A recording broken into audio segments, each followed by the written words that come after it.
পবিত্ৰ শাস্ত্ৰ বাইবেলত ৬৬খন কিতাপ সন্নিৱিষ্ট কৰা আছে। ইয়াত দুটা ভাগত আছে, পুৰণা নিয়ম আৰু নতুন নিয়ম। পুৰণা নিয়মত ৩৯খন কিতাপ আছে, নতুন নিয়মত ২৭খন।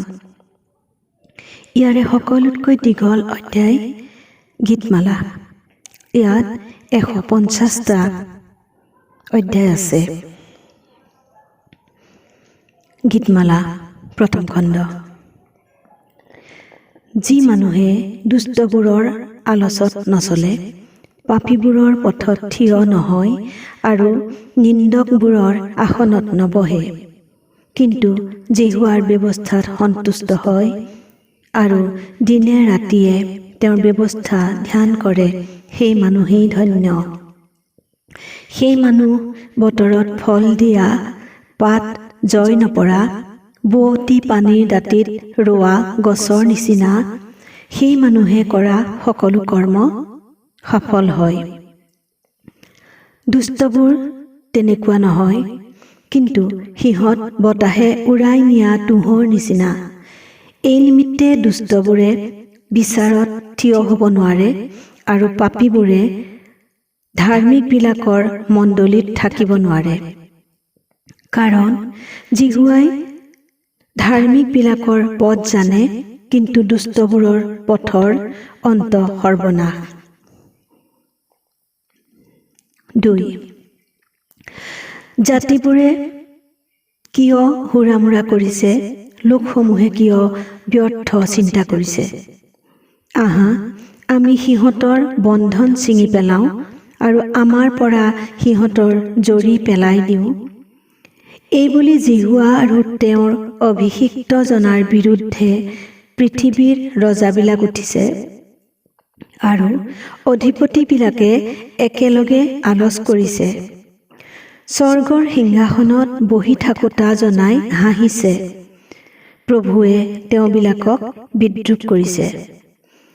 শেষত তেওঁবিলাকৰ আগত কোপেৰে কথা কৈছে আৰু তেওঁবিলাকক জ্বলন্ত ক্ৰোধেৰে ব্যাকুল কৰিছে।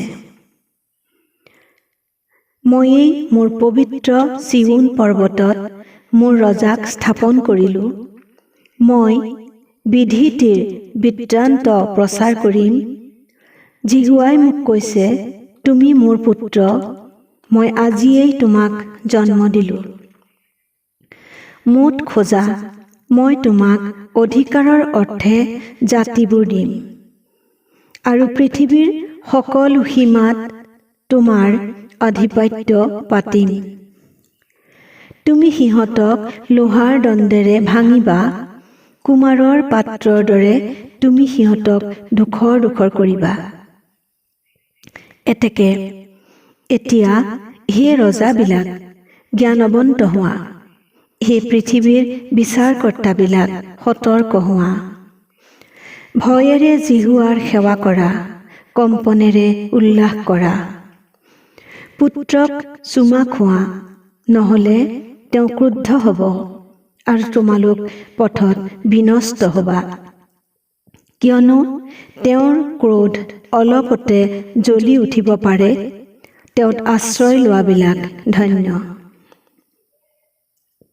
৩. দাউদ তেওঁৰ পুত্ৰ অবছালোমৰ ওচৰৰ পৰা পলোৱা সময়ৰ তেওঁ ৰচিত গীত। হে জিহুৱা, মোৰ শত্ৰু কিমান বাঢ়িছে, মোৰ বিৰুদ্ধে অনেক লোক উঠিছে। অনেক লোকে মোৰ প্ৰাণৰ বিষয়ে কয়, ঈশ্বৰত তাৰ নিমিত্তে পৰিত্ৰাণ নাই। তথাপি হে জিহুৱা, তুমিয়েই মোৰ চাৰিওফালৰ ঢাল, তুমিয়েই মোৰ গৌৰৱ আৰু মোৰ মূৰ তোলোতা। মই বৰ মাতেৰে জিহুৱাৰ আগত প্ৰাৰ্থনা কৰোঁ, তাতে তেওঁ মোক পবিত্ৰ পৰ্বতৰ পৰা উত্তৰ দিয়ে। মই শুলো আৰু টোপনি গ'লো, মই সাৰ পালোঁ, কিয়নো জিহুৱা মোৰ ৰক্ষক। যিবোৰে মোৰ বিৰুদ্ধে চাৰিওফালে সজ্জিত হৈ আছে, মই সেই অযুত লোকলৈ ভয় নকৰোঁ। হে জিহুৱা, উঠা। হে মোৰ ঈশ্বৰ, মোক পৰিত্ৰাণ কৰা, কিয়নো তুমি মোৰ সকলো শত্ৰুৰ দাঁতৰ হাড়ত আঘাত কৰোঁতা, তুমি দুষ্টবোৰৰ দাঁত ভাঙোতা। জিহুৱাতহে পৰিত্ৰাণ আছে। তোমাৰ প্ৰজাবিলাকৰ ওপৰত তোমাৰ আশীৰ্বাদ থাকক।